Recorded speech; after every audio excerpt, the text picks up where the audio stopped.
నమస్కారం అండి, లలిత ఇంటి వంటకు స్వాగతం. ఈరోజు నేను ఉగాది పచ్చడి ఎలా చేయాలో చేసి చూపిస్తానండి. దానికి కావాల్సిన పదార్థాలండి: బెల్లము చిన్న చిన్న నేను 2 వేసుకున్నానండి, కొద్దిగా చింతపండు, ఇవి 2 మనము నీళ్ళల్లో నానబెట్టేసుకున్నామండి. ఆల్రెడీ నేను నానబెట్టి పెట్టేశానండి నీళ్ళల్లో బెల్లము చింతపండు. ఇప్పుడు పచ్చడికి కావాల్సిన పదార్థాలండి: సారా పలుకులు, మామిడికాయ ముక్కలు, కొబ్బరి తురుము వేసుకోవచ్చు, లేకపోతే ముక్కలు పోసుకొని వేసుకోవచ్చు అండి. కొద్దిగా ఓమ,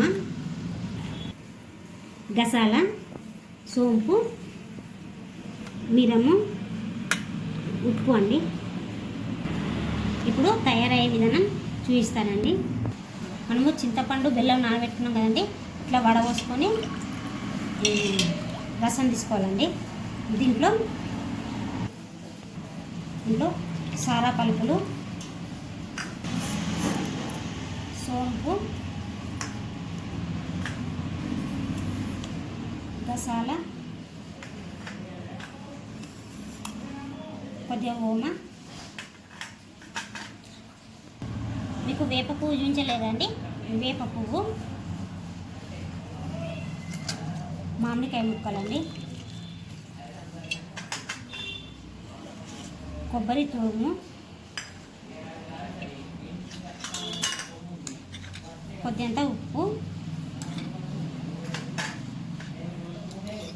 కొద్దింత కారము. ఇప్పుడు ఇవన్నీ మంచిగా కలుపుకున్నామండి మనము.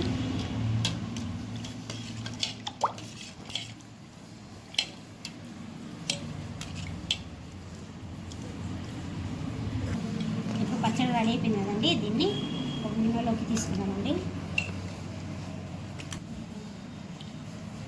గిన్నెలోకి తీసుకున్నామండి. చూశారు కదండి ఉగాది పచ్చడి ఎలా చేయాలో. ఇది మీకు నచ్చినట్టయితే లైక్ చేయండి, షేర్ చేయండి, సబ్స్క్రైబ్ చేయండి. థ్యాంక్ యూ అండి.